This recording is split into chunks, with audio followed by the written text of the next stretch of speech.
வணக்கம். Welcome to my channel. இன்னைக்கு நம்ம பார்க்க போறது ஒரு ஸ்வீட் ரெசிபி தான். இது எப்படி செய்யலாம் வாங்க பார்த்துடலாம். இதுக்கு தேவையானது வந்து நான் டேட்ஸ் எடுத்திருக்கிறேன். அது போக பிஸ்கெட்ஸ் உங்க வீட்ல என்ன பிஸ்கெட் இருக்குதோ, அதாவது இனிப்பு உள்ள பிஸ்கெட், ஸ்வீட் பிஸ்கெட்டா எடுத்துக்கோங்க நீங்க. இது வந்து நான் மேரி பிஸ்கெட் என்ட்ட ஒரு 13 பிஸ்கெட் இருந்தது. உங்களுக்கு செஞ்சு காட்டுறதுக்காக நான் கொஞ்சமா செஞ்சு காட்டுறதுக்காக நான் கொஞ்சமா எடுத்திருக்கிறேன் நானு. இத வந்து இப்ப நம்ம இத வந்து உடைச்சு போட்டு அத அந்த மிக்ஸியில பவுடரா கிரைண்ட் பண்ணிட்டு வந்துரலாம். கிரைண்ட் பண்ணிட்டு வந்துட்டேன். இதுக்கப்புறமா வந்து நான் அந்த டேட்ஸையும் வந்து சின்ன சின்னதா அதையும் பிச்சு போட்டு, அ சாப் பண்ணி போட்டு, அதையும் நான் கிரைண்ட் பண்ணி எடுத்துட்டு வரேன். அது கூட வந்து ஒரு ஹாஃப் பனானா சேர்க்கிறேன். ஏன்னா, இந்த இவ்ளோ தான் மாவு இருக்குது அந்த பிஸ்கட் பவுடர். அதனால நான் வந்து இதுக்கு வந்து தேவையான அளவு வந்து அவ்வளோதான். அதுக்கேத்த மாதிரி நான் பனானா சேர்த்துருக்கிறேன். என்ன பனானா இருக்குதோ அத நீங்க சேர்த்துக்கோங்க. இதுதான் சேர்க்கணும் இல்ல. என்ட்ட இது இருந்தது நான் அத சேர்த்துருக்கிறேன். எல்லாத்தையும் சேர்த்து நல்லா மிக்ஸ் பண்ணுங்க.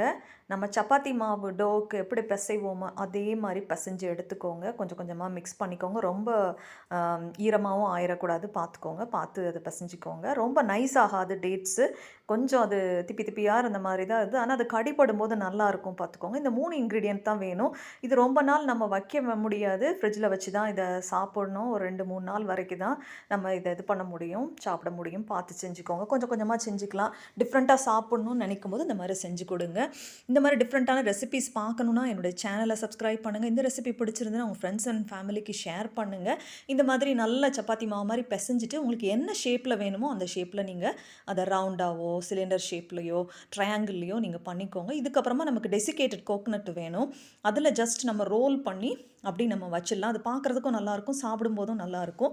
என்னென்ன நட்ஸ் வேணுமோ உங்களுக்கு இது கூட சேர்த்துக்கலாம். கிரவுண்ட் நட்டு, பிஸ்தா, ஆல்மண்டு, கேஷ்யூ, வால்நட்டு இந்த இதெல்லாம் நீங்கள் பொடி பண்ணி கூட இது கூட சேர்த்துக்கலாம். நீங்கள் பொடியாக இல்லைன்னா கூட கொஞ்சம் க்ரஷ் பண்ணி போட்டிங்கனாலும் அது கடிப்படும் போது நல்லாயிருக்கும். ப்ரோட்டீன் அது பிள்ளைங்களுக்கு சேர்ந்ததுன்னா உடம்புக்கு ரொம்ப நல்லது.